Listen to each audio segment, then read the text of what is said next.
Bon.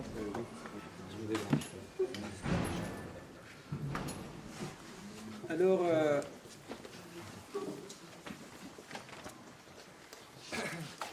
je vous rappelle donc la phrase de Descartes, non?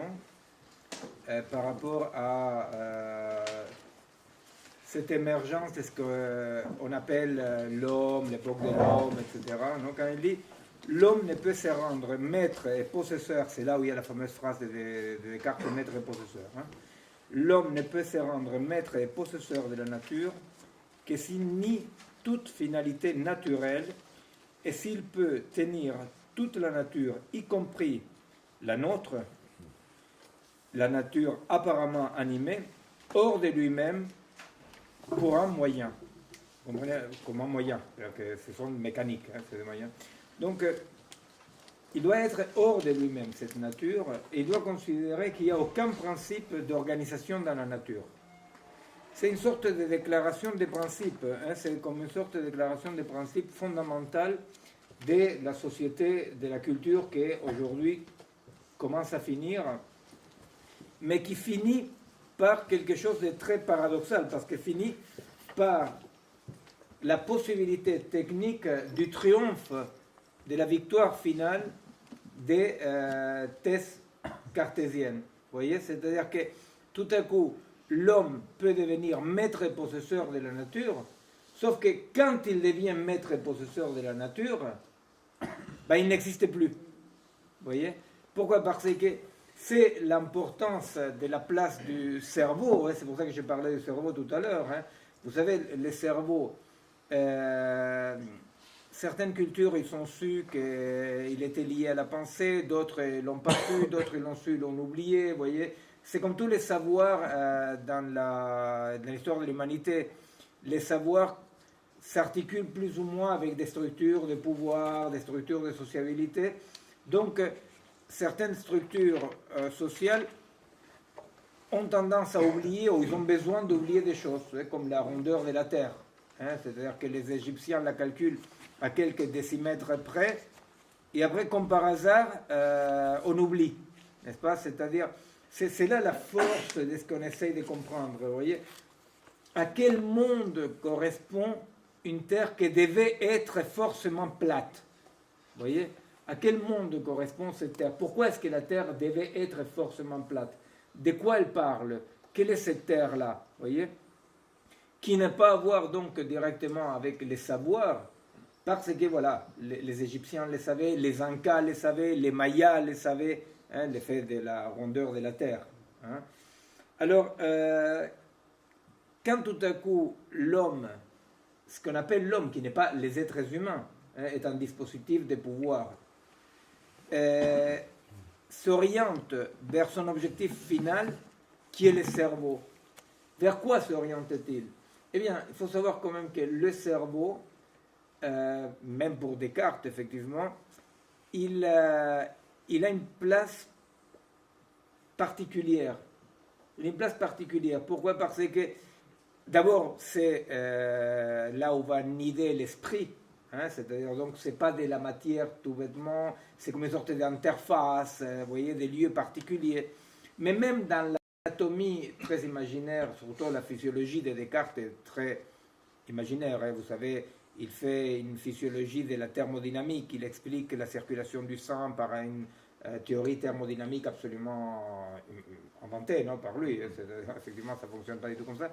Dans cette physiologie et anatomie, Descartes, il va placer clairement le cerveau du côté de l'esprit et le corps, c'est ce qu'il y a au-dessous.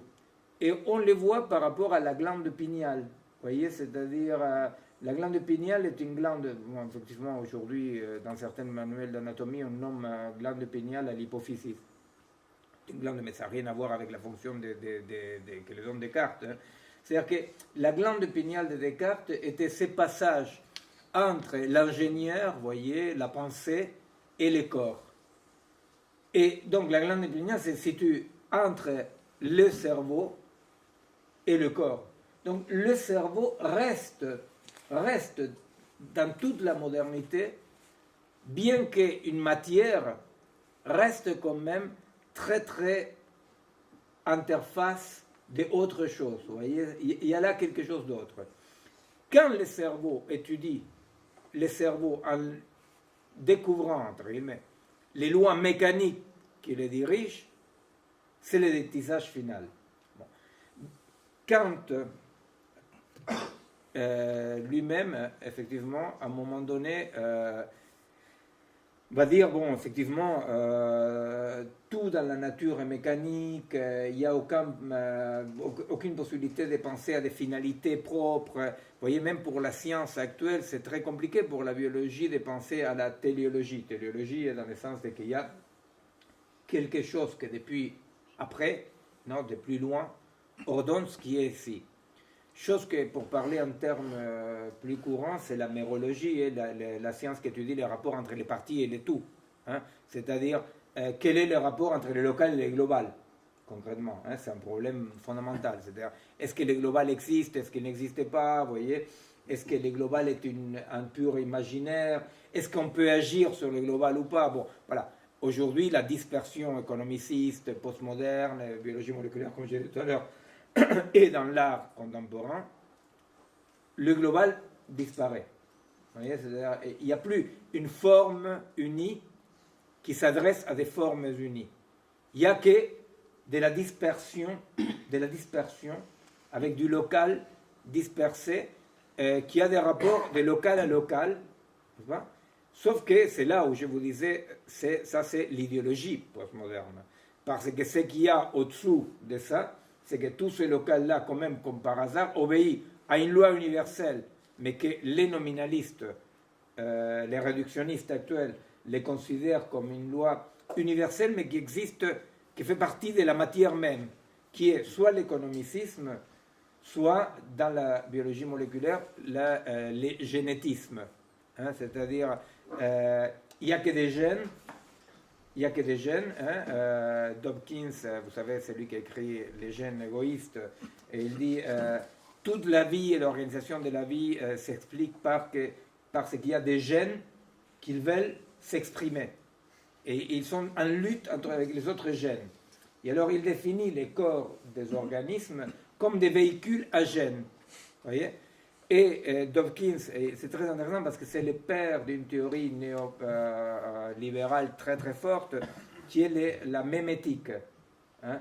La mémétique explique, parce que bien entendu, les réductionnistes de tout poil, si ce n'est pas clair ce que j'explique, vous me dites, hein, parce que je vais peut-être un peu rapidement, mais les réductionnistes de tout poil n'ignorent pas qu'il y a des variantes non locales. Vous voyez, ils n'ignorent pas qu'il y a quelque chose qui se passe à niveau massif, vous comprenez? C'est-à-dire que...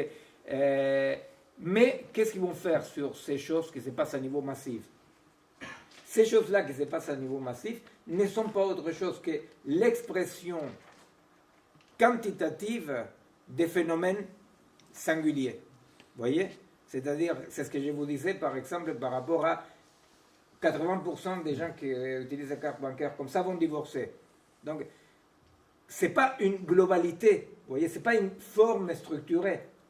Ce qu'ils disent, c'est à partir d'une série de données individuelles, on détermine des comportements globaux, mais qui ne correspondent pas à des lois globales, mais toujours à une quantité majoritaire. Vous voyez, c'est-à-dire cette attaque, cette sorte de haine qu'il y a contre toute forme auto-organisée. Hein? Il n'y a pas de loi, hein, c'est-à-dire, d'ailleurs, c'est un tout petit peu comme une sorte de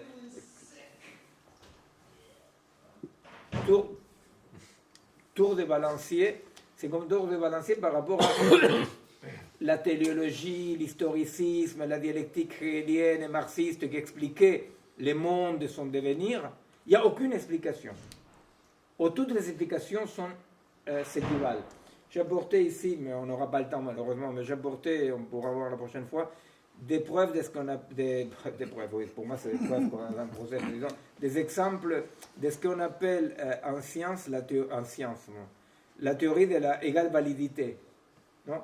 Vous avez la théorie de l'égale validité et la théorie qui va dire il n'y a aucune loi aucune loi, il n'y a que des phénomènes particuliers qu'on ne peut que mettre en profil par des courbes de Gauss.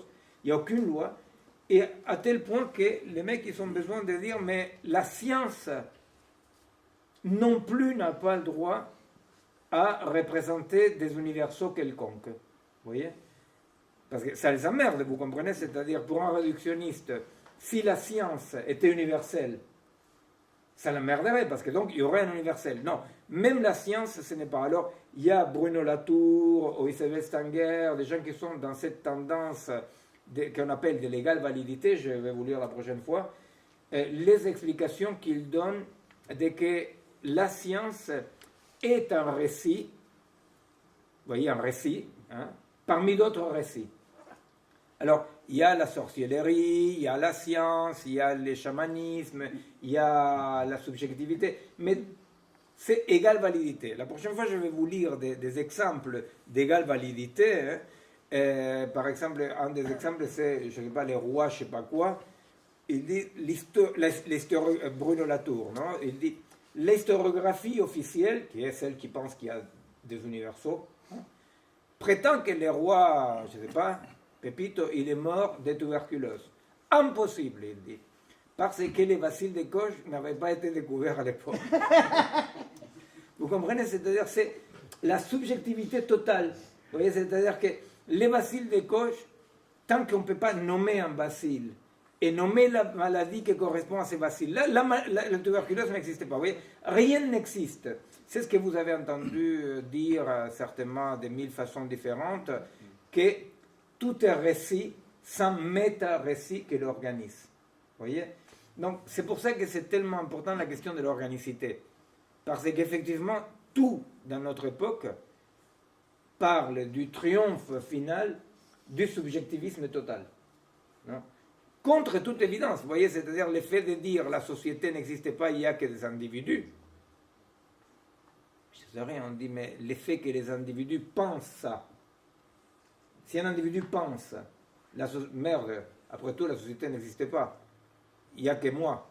Bah, pour penser ça, ça y est, il est à 80% capturé par la culture, la langue, vous voyez. Mais qu'à cela ne tienne, vous voyez, c'est-à-dire, il y a cette force d'atomisation. Bon. Alors, ce qui est intéressant chez Kant, je vais juste vous présenter comment Kant présente ça, qui est en biologie, en épistémologie, en biologie. Je vous conseille d'aller voir les travaux de CREA, les centres de recherche en épistémologie appliquée, que c'est avec eux que je travaille, de Giuseppe Longo, des gens comme ça, qui travaillent, ils prennent ces passages de Kant canoniquement et le passage dans lequel c'est lui qui a structuré la séparation dans la critique de la raison pure, non? La séparation d'avec tout monde en soi, c'est-à-dire toute organisation en soi, tout ordre dans la nature non mécanique est absolument méconnaissable, non? C'est absolument, voilà. Et les mêmes que dans la troisième critique, dans la critique de la faculté de juger, va donner les bases pour la pensée de l'organisme. Alors, bon, voilà, d'un point de vue historique, bien qu'Aristote lui-même, à un moment donné, dit peut-être pas tout est artefact, mais Kant, dans la troisième critique, va dire quelque chose qu'à nous, vous comprenez, ça nous intéresse énormément parce que c'est la possibilité de dire non, pas tout est synchronie et division, il y a des structures, il y a des lois, vous voyez. Je vous rappelle, c'est ça la question, c'est-à-dire, soit il y a la pure dispersion et atomisation, soit il y a la contre-réforme islamique, catholique, fasciste, non, qui dit non, il y a des lois, et c'est que on cherche à dire, oui, bien entendu qu'il y a des lois, de l'organicité, des mécanismes de régulation qui ne sont ni la dérégulation macroéconomique, qui est sa propre régularité, n'est-ce pas, ni la contre-réforme. Alors, un organisme, Kant va dire, c'est ce qui est cause et effet de lui-même. C'est-à-dire, un organisme, c'est ce qui va exister en interrompant le continuum mécanique, c'est-à-dire mécanique dans lequel toute cause et tout effet se continue sans qu'on puisse déterminer un ensemble, hein. Un organisme, c'est ce qui a surtout une antériorité et une intentionnalité identifiable. Hein. Une antériorité, c'est-à-dire qu'elle n'est pas en réaction feedback avec son milieu et qu'il y a une intentionnalité. C'est-à-dire que ce qui va faire l'organisme en question n'est pas un rapport feedback, cause, effet, action, réaction avec les milieux, mais à voir avec son histoire. Hein, c'est-à-dire que sa protension, c'est-à-dire sa tendance, son tropisme, à s'articuler avec sa rétention, hein, avec sa rétention dans l'histoire, dans son ancrage. Hein. Il y a un mouvement vers quelque chose, protension, et il y a une rétention dans l'organisme qui fait qu'un organisme n'est pas quelque chose qui puisse exister dans les pures actualités. Pour ceux qui connaissent ça, vous avez vu partout depuis maintenant 30 ans apparaître toutes les théories des systèmes multi-agents, de l'émergence d'ordre dans le désordre, etc.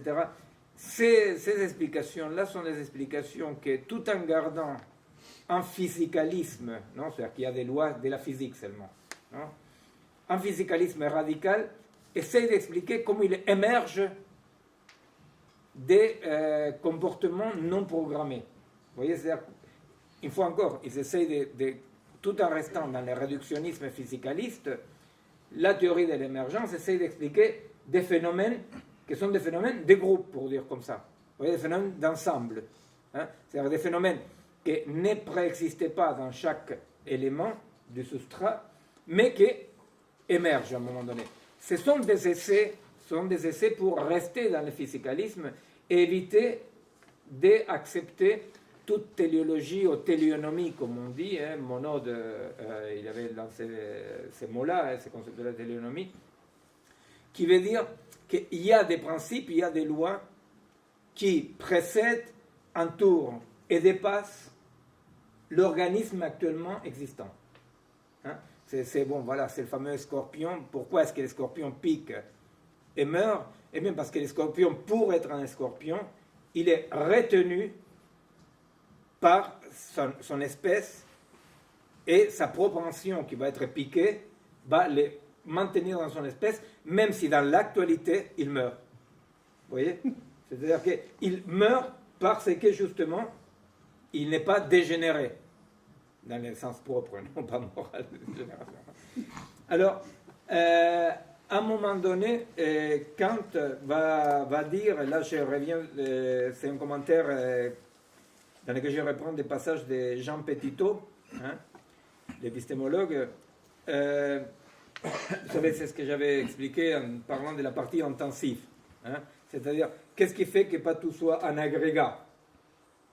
Même si dans la théorie de l'émergence, vous comprenez, l'idée d'agrégat reste, parce que c'est un agrégat d'éléments de substrat qui permet qu'émergent des comportements non programmés. Mais on est encore dans un agrégat complexe dans lequel la complexité émerge des parties élémentaires.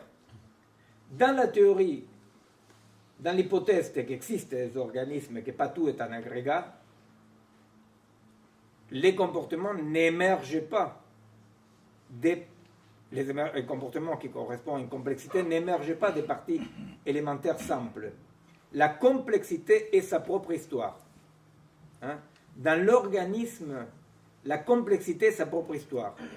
Je vous rappelle qu'on avait dit, non, un organisme, ce n'est pas simplement un être vivant, c'est aussi un ensemble d'êtres vivants, c'est une ville, ce sont des manifestations artistiques, ce sont des formes, non, qui correspondent à ce que je vais dire maintenant de Kant. Hein. Alors, la partie intensive, c'est cette partie qui a cette complexité que c'est auto-régénère, vous voyez, mais qui ne correspond à aucune partie extensive. Vous vous rappelez ça, non? Quand on comparait une bagnole avec un bébé, non, on disait effectivement, ce qui fait l'unité d'un bébé, c'est qu'il perd toutes ces parties extensives, toutes ces molécules va les perdre, pour garder cette partie intensive, que je ne peux voir nulle part. Hein? en tant qu'un agrégat, doit son unité au maintien des parties extensives. Ouais. Alors donc, l'organicité est l'hypothèse à partir de laquelle, et là vous reconnaissez quand même une sorte de permanence dans toutes les philosophies et sagesses du monde, et cette partie que certains vont identifier avec l'âme, avec les Tao, avec un principe vital, peu importe, vous voyez, c'est-à-dire c'est quelque chose que toutes les cultures animistes et totémistes, toutes les cultures, elles ont toujours dit les tout est plus que la somme des parties, mais plus encore, les tout précèdent les parties. Vous voyez, il y a un tout qui est cette complexité en devenir, hein, c'est un principe vital, hein, qui capture les formes extensives pour exister dans une évolution, etc. Bon. Donc la partie intensive, comment est-ce que Kant se rend à l'idée qu'il y a une partie intensive dans la nature? Alors Kant traite les problèmes dans un article, si vous voulez chercher, qui s'appelle « La finalité interne objective des êtres organisés ». Hein? C'est dans l'opus posthume et dans la troisième critique. Bon, alors il dit Petitot, étant donné la structure a priori de l'expérience, la structure a priori, hein, qui existe avant l'expérience, on ne saurait admettre une finalité objective dans la nature. On ne saurait pas admettre que la nature s'auto-organise, qu'il y a quelque chose qui s'auto-organise. Dans sa technique, là le mot est important, dans sa technique de production, hein, dit Kant, la nature est nécessairement mécanique. Autrement dit, en termes plus modernes, commente Petitot, le réductionnisme physicaliste est la seule thèse objectivement valable en droit. C'est-à-dire, pour Kant, il dit on ne peut pas accepter autre thèse que tout ceci soit mécanique. Alors, qu'est-ce que... moi, je vais un peu rapidement, on revient, essayer de revenir avec ces questions, des trucs qui font écho par rapport à ce que vous travaillez, n'est-ce pas? Pourquoi? Parce que la mécanique veut dire que la seule structuration des mouvements et des phénomènes et des processus dans la nature est due à une concomitance des éléments. Vous voyez, cet élément-là agit sur celui-ci, celui-là sur l'autre. À partir d'un moment, ça c'est dans la physique de Newton, à partir d'un certain moment, il y avait un trou énorme chez Newton, qui est un trou qui fait que Newton il est très questionné, qui est le péché majeur pour la physique, qui est l'interaction à distance, l'action à distance. Vous voyez? Parce qu'effectivement, si la mécanique est action et réaction des corps qui s'entrechoquent, l'action à distance de la gravitation universelle, n'est-ce pas, entre le Soleil, la Terre, etc., il y avait un problème. À partir de la physique d'Einstein, bien qu'il y ait une rupture dans l'unité de la physique, parce qu'il va apparaître la microphysique, il va apparaître cette équivalence entre énergie et matière, hein, eh bien, malgré cette dérèglement de la physique et de tous les corps physiques newtoniens, il va avoir une explication à Newton, paradoxalement, qui est l'apparition de la théorie des champs. Hein? C'est quoi un champ? Un champ, c'est ce qui explique que les corps, à vrai dire, n'ont pas une action-réaction à distance, mais ils agissent, ils existent comme des plis dans un champ physique, un champ de force. Vous comprenez? Donc, la théorie d'Einstein va donner un nouvel élan, malgré la révolution qu'elle est, va donner un nouvel élan à l'hypothèse de que tout est mécanique dans l'univers. Vous voyez? Pourquoi? Parce que ça sert à expliquer le fait qu'un élément lointain de l'autre peut avoir une influence. Et je vous faisais par rapport à la théorie des champs, c'est qu'aujourd'hui, il y a le mystère le plus grand de la physique quantique, qui est l'expérience d'aspect. Vous vous rappelez, je vous avais dit, quand deux pièces de monnaie, l'exemple, pour expliquer, quand deux pièces de monnaie que je lance à l'air interagissent, à un moment donné, elles interagissent. Et après, elles tombent, elles continuent chacune sa vie, si on peut dire. Quand deux microparticules, à un moment donné, interagissent, elles se jumellent.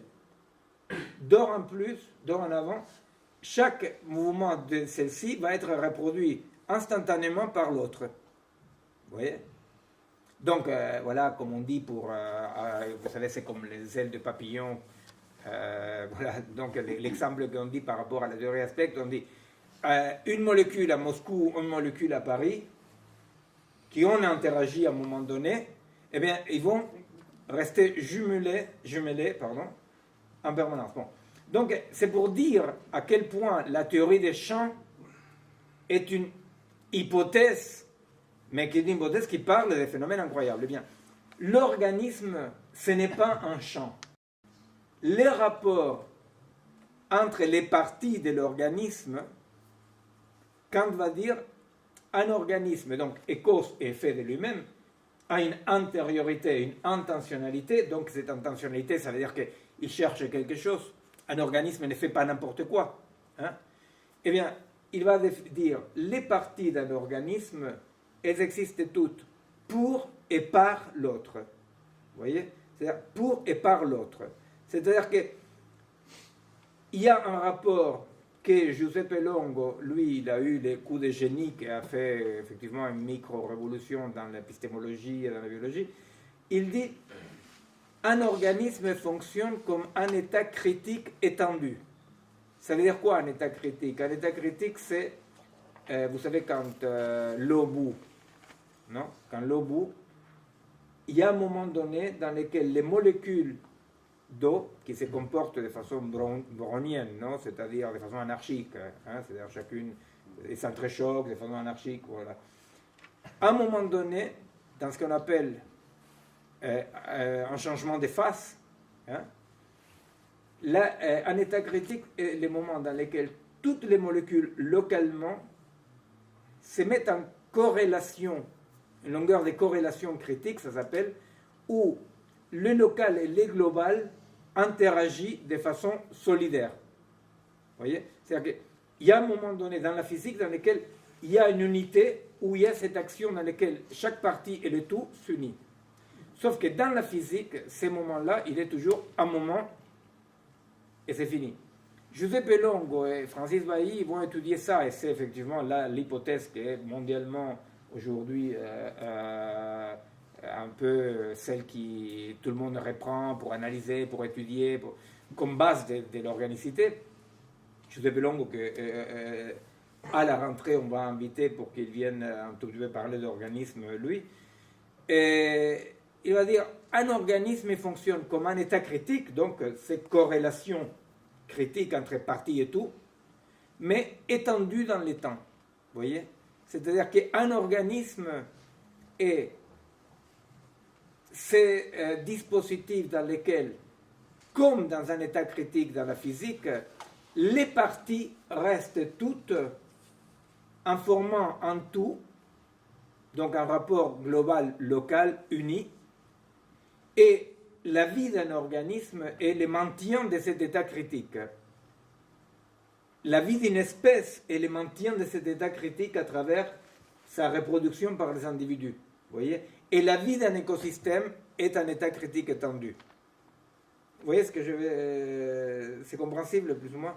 C'est-à-dire que Giuseppe Longo, c'est ce qu'il va faire, c'est qu'il va donner une hypothèse qui utilise des méthodes scientifiques. Vous savez, la science n'existe pas, il n'y a que des méthodes scientifiques qu'on applique, qu'on constate ou pas. Vous voyez, la science, c'est pas comme la religion, qu'on dit ça c'est scientifique, ça c'est pas scientifique.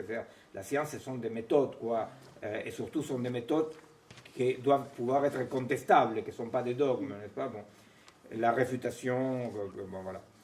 Alors, donc, lui, avec des méthodes scientifiques, il élabore une hypothèse scientifique aujourd'hui, elle est très très importante, qui est la première fois que, depuis la déconstruction postmoderne,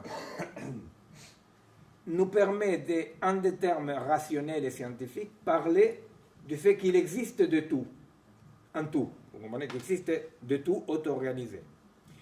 Alors, comment il va le présenter Kant? Kant, il va dire, ceci dit, donc qu'il y a simplement des particules élémentaires sans aucun type d'auto-organisation mécanique, non mécanique, et que toute discontinuité fait que ça ne fonctionne plus. Bon.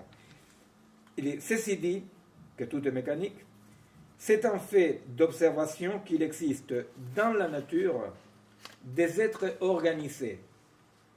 Et l'on ne voit pas comment penser mécaniquement l'organisation. Vous voyez?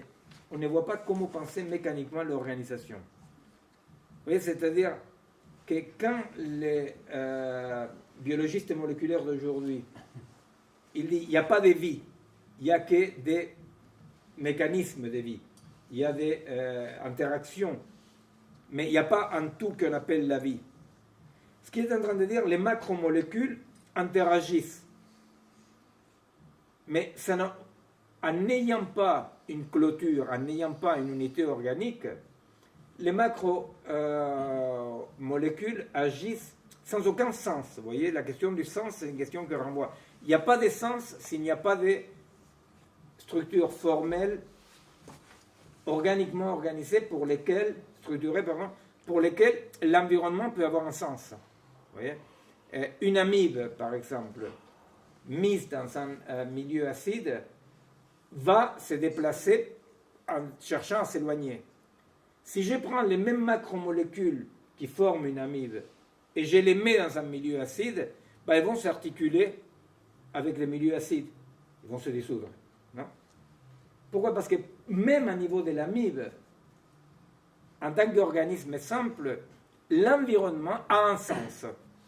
Ce sens-là, c'est ce que Monod appelle téléonomie. La téléonomie, ça veut dire qu'il y a un sens local, un sens situationnel. Il n'y a pas un grand sens historique, il y a un sens. C'est-à-dire que pour l'amibe, l'acide signifie quelque chose. Dans la biologie, comme dans la sociologie quantitative, comme dans la production économique, etc., justement, il n'y a pas de sens. Il y a des processus sans sens.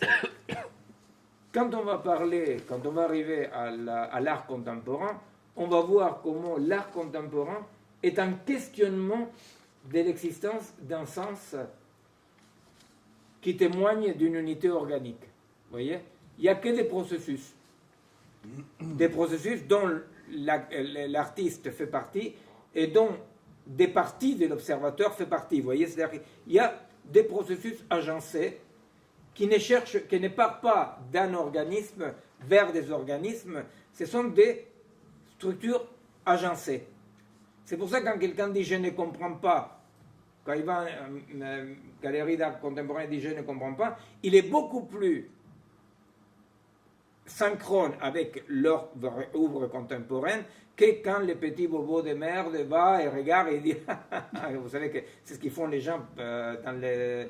je ne sais pas s'ils mettent un gaz qui fait rire, mais vous voyez, pour avoir l'air dans le vent, vous voyez, ces moments terribles dans lesquels vous regardez l'extincteur et vous ne savez pas s'il faut faire ou si c'est un extincteur, vous voyez, c'est merde, vous voyez, voilà. Ou c'est une tâche d'humidité parce qu'ils n'ont pas payé, ou si c'est une œuvre magnifique, vous voyez, c'est-à-dire, bon, et alors, bon, c'est et tout à fait l'ignorance, parce que vraiment, les plus côtes, non, les plus qui se foutent devant et dit je piche que dalle, ah ben voilà, il s'agit de ça. Oui, parce que justement, la dislocation de la forme s'adresse à un être disloqué lui-même, vous comprenez? Ça doit provoquer des choses. Donc, voilà, bon. Alors il dit, je répète, non, il dit, pourtant, ceci dit, c'est un fait d'observation qu'il existe dans des êtres organisés et on ne voit pas comment penser mécaniquement l'organisation. C'est le problème de la biologie moléculaire. Comment on peut penser mécaniquement l'organisation? Il y a des fins naturelles, il dit Kant. Il y a des fins naturelles. Il faut dire qu'il y a des fins naturelles. Pour tous ceux et celles qui connaissent Kant, ne serait-ce que l'approximation, se rendent compte que ça c'est l'anti-Kant, non? Parce que c'est les Kant qui critiquent Kant. C'est-à-dire des choses qui sont cause et effet d'elles-mêmes. Il y a des choses qui sont cause et effet d'elles-mêmes. Les caractéristiques fondamentales des fins naturelles sont, selon Kant, la reproduction, la morphogénèse, la reproduction donc par rapport à la vie artificielle, la morphogénèse, la régulation et les rapports adaptatifs à l'environnement et à l'écosystème. C'est-à-dire rapport avec la finalité externe, non, l'évolution. Or, de façon aiguë, Kant remarque que si l'on peut éventuellement penser les progrès de la physique-chimie pourront permettre d'expliquer, je copie un tout petit peu à la Tarzan, excusez-moi, si les progrès de la physique-chimie permettront d'expliquer un jour certains aspects de l'organisation de façon physicaliste, non, c'est-à-dire qu'on pourra arriver à expliquer de façon physicaliste les choses, une telle explication réductionniste laisse un résidu, c'est intéressant la question des résidus, qui a trait à la contingence de la forme des êtres organisés. Finalité, non, les principes même de la finalité interne objective est indissolublement lié à cette limite.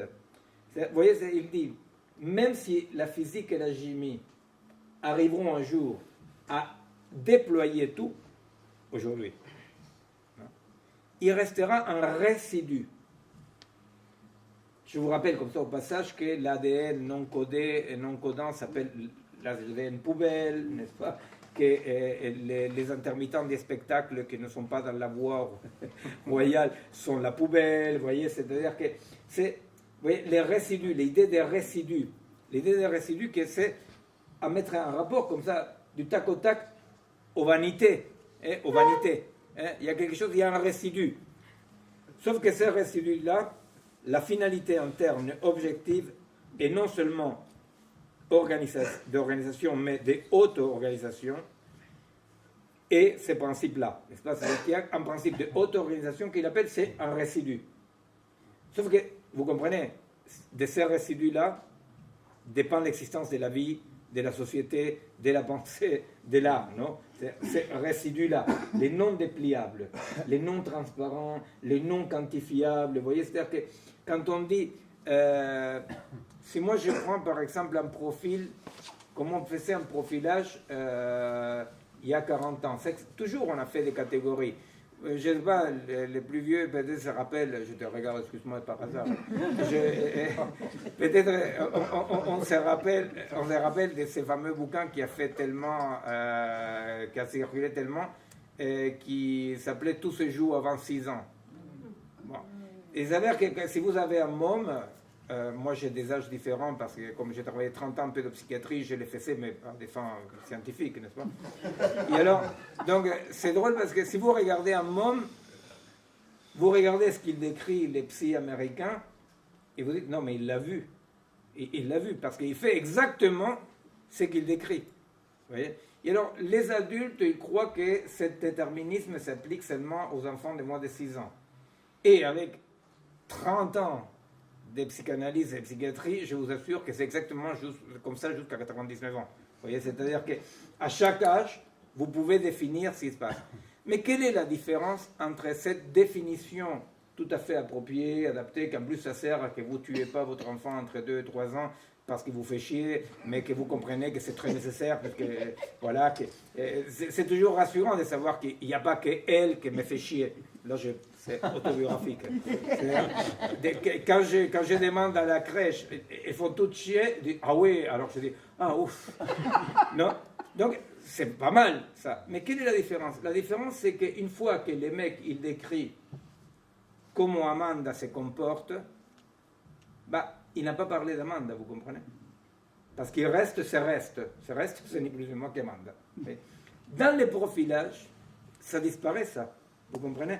Dans le profilage, il y a une identification de toute antériorité à l'extériorité qui va disparaître. Hein? Alors, bon, la finalité interne, objective, est non seulement d'organisation, mais d'auto-organisation. Dans une fin naturelle, il existe une détermination réciproque entre les parties et les tout. Bon, la mérologie. Et cette idée quand même de que s'il existe des fins naturelles, ces fins naturelles sont ceux qui nous parlent de ce que... Bon, je vais m'arrêter là.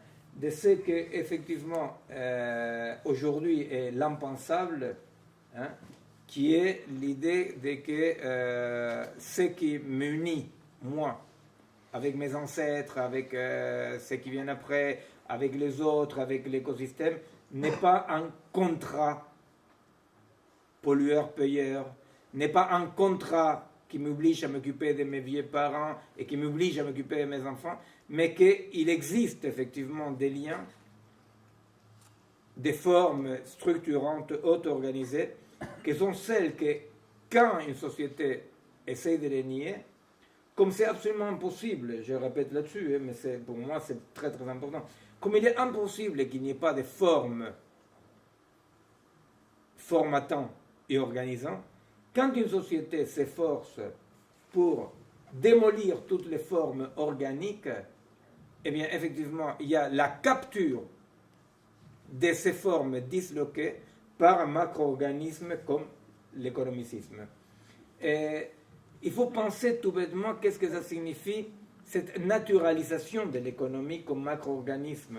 Comment à tous nous paraît tellement évident que la finalité, non, cette finalité interne dont parle Kant, que la finalité ne peut être qu'économique.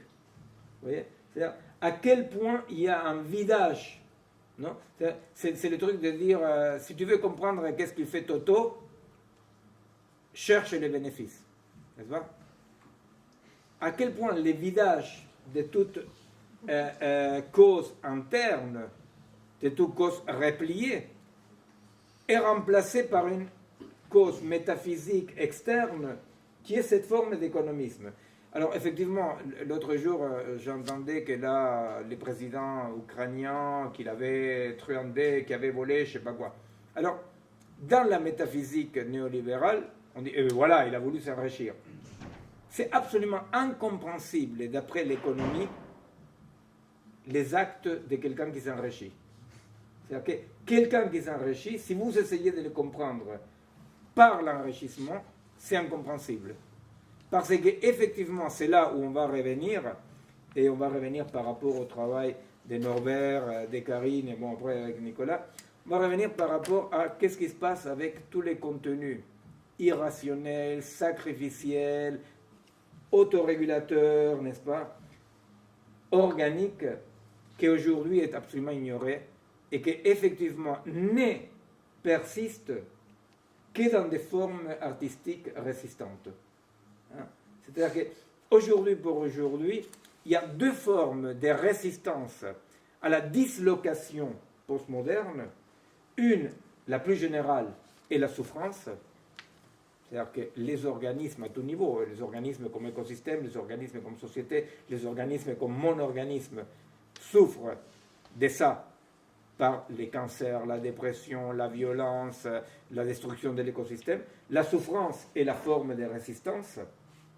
C'est pourquoi la médicalisation et les biopouvoirs, ce n'est pas rien, parce que c'est effectivement l'utilisation d'une répression disciplinaire qui va traiter techniquement la souffrance pour faire que même la souffrance n'ait pas la prétention de manifester l'existence d'un principe organique. Donc il y a aujourd'hui pour aujourd'hui, et c'est notre hypothèse que nous a mis ensemble au départ avec Agnès et Nicolas, et l'hypothèse est de dire qu'il existe un lieu où effectivement ceci se manifeste en positif, c'est dans l'art. C'est-à-dire que dans l'art, il y a une manifestation, une résistance en positif, c'est-à-dire pas seulement en souffrance, n'est-ce pas, de l'organicité qui se cherche, mais en tant qu'organicité. D'autre part, effectivement, de ma part, puisque je ne suis malheureusement pas artiste, c'est que je trouve, c'est que dans les expériences d'auto-organisation populaire, les expériences de ce qu'on appelle la nouvelle radicalité, dans toutes ces expériences-là, des modes différents de solidarité, il existe systématiquement depuis maintenant une trentaine d'années une recherche en positif aussi des formes organiques sociales. Mais malheureusement, elles sont balayées par la force, comme ça, la brutalité de la société actuelle. Mais vous voyez, par exemple, l'autre jour, quelqu'un, bon, dans un interview pour Arte, c'était, non? Mais la dame qui m'a interviewé sur la Grèce, elle me disait, mais la Grèce, la dépression, l'horreur. En Grèce, par exemple, à Athènes, pardon, il y a un quartier, vous savez, non, qui fonctionne en autogestion, en solidarité, dans lequel les gens, qualitativement, vivent mieux qu'avant. Vous voyez?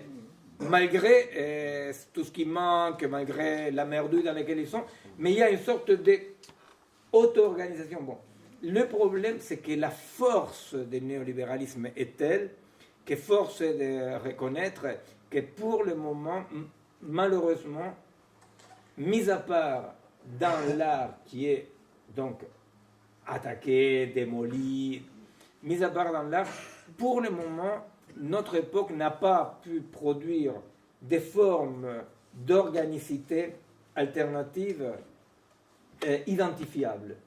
Non? C'est là art et époque. Non? C'est là où l'art n'est pas le reflet d'une époque, n'est pas l'esthétisme, n'est-ce pas? C'est vraiment cette esthétique transcendantale dont parle Kant, cette esthétique transcendantale a priori, non, donc qui existe avant toute intervention et qui nous structure.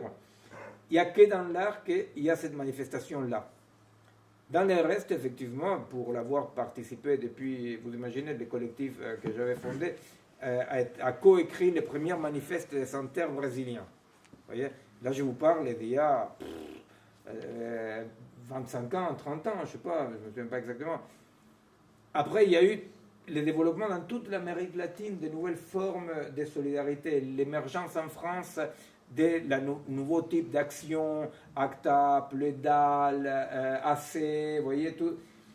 Et pourtant, il y a quelque chose comme ça que, malheureusement, au niveau social, n'arrive pas à cristalliser.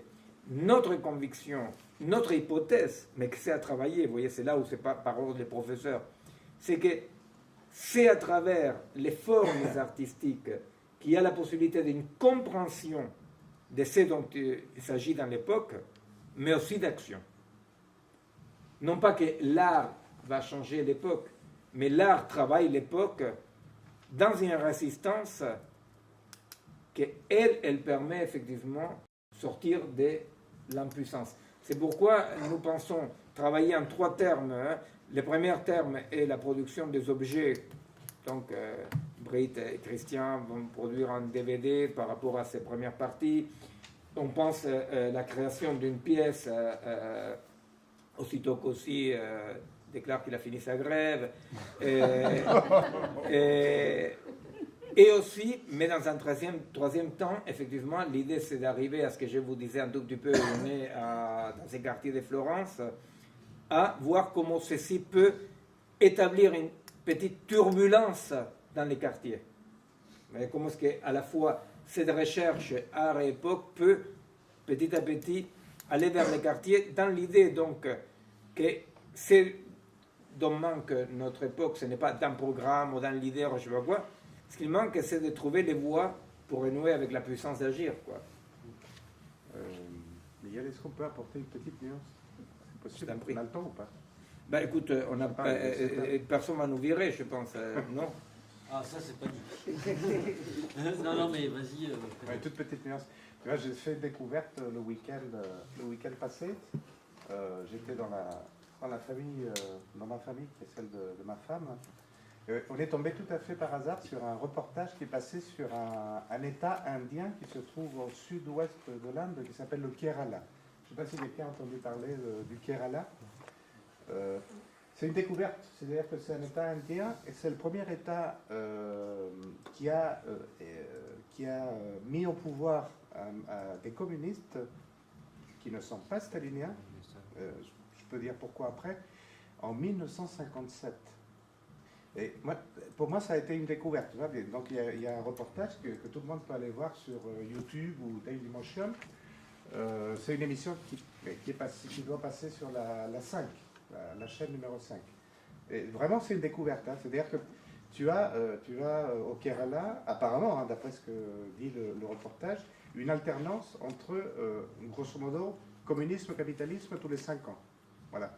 Et donc, en fait, dans cet État indien, qui est quand même d'une densité importante, tu as toutes les religions, donc il n'y a pas de conflit entre les religions, donc il y a la tolérance, donc déjà c'est pas du stalinisme, puisque le stalinisme on sait bien que Pas très tolérant. tout ce qui était religion, après tu as aussi la dimension spirituelle.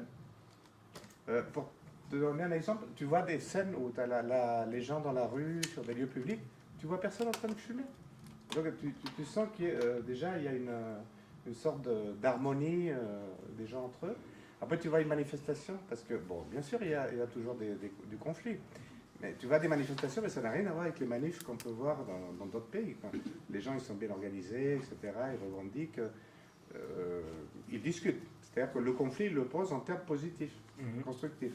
Enfin, Oui, bien sûr. voilà. Et le taux, l'espérance de vie, elle est à 71 ans, alors que dans le reste de l'Inde, elle est à 60 ans, enfin, un écart de 11 ans.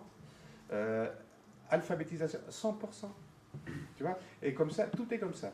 Alors bon. Je ne vais pas en faire un nouveau paradis sur Terre, si tu veux, mais quelque part... Non, mais je crois que, tu vois, Pedro, par rapport à ce qu'on veut nous penser, et d'un point de vue économique, on veut comprendre le rapport économie, forme, épocale, et d'un point de vue politique, c'est absolument honnête, c'est 100% honnête que ce qu'on veut, c'est essayer de lancer une dynamique. On commence, non? Une dynamique de laboratoire partagée. C'est comme ça. On n'a pas une hypothèse à démontrer des professeurs. On va essayer de voir dans ces trois dimensions, c'est-à-dire produire des choses intermédiaires, produire à niveau du plateau, effectivement, et du quartier. Mais c'est important de voir ça, de voir, effectivement, non, apparemment, il y a une forme d'organisation autorégulée, etc. Ben, c'est très intéressant. Absolument. Alors, par rapport avant de finir, juste une blague... Comme ça, je préviens avant de faire la blague que je suis juif, hein, parce que... donc je peux. Et vous savez qu'en Israël, il y a des manifestations, non, depuis quelques années, parce qu'avant c'était tout le monde d'accord. Mais la seule différence, c'est que la police ne disperse pas les manifestations avec des gaz lacrymogènes ni des coups de bâton. Vous savez comment ils font les policiers pour dissoudre une manifestation en Israël? Ils arrivent avec comment on appelle, j'ai loupé les mots en français, une alcancía, comme on dit. Une alcancía. Une alcancía. Chanchita. Oui, mais comment on dit? C'est là où on met les pièces sur l'île. Une tirelire, voilà. Ils arrivent, bon, j'ai cassé les fèves. Ils arrivent avec une tirelire et tout le monde se tire. Bien retombé. Alors, on va passer la tirelire? Non. Je rappelle qu'on a une réunion d'entre-deux le 17 mars. Merci Anthony. Et qu'il y a le laboratoire plateau qui va avoir lieu du 24 au 28 mars. Et que le rendez-vous d'échange public à partir des expériences plateau qu'on aura fait dans la semaine, c'est le vendredi 28 mars. C'est pas le samedi. On a dû décaler. Donc c'est le vendredi 28 mars. Ah, on a dit quoi le rendez-vous, Anthony? 15 heures. Donc, 15 heures. Non, 28 mars à 18h. Ah, 28 mars à 18h. Et juste, si vous me permettez encore quelques... Attention, juste un petit peu par rapport à la réunion d'entre-deux. Je vous invite à nous faire part, mais ça peut être ce genre d'expérience que tu viens de nous raconter, Pedro, voilà, un exemple d'organicité qui te semble faire écho en tout cas à notre recherche. Mais faites-nous part de vos expériences artistiques. Merci. Merci pour nous. Non mais arriver avec ça comme en disant voilà, on va parler de ça. Chacun fait un petit numéro. Voilà.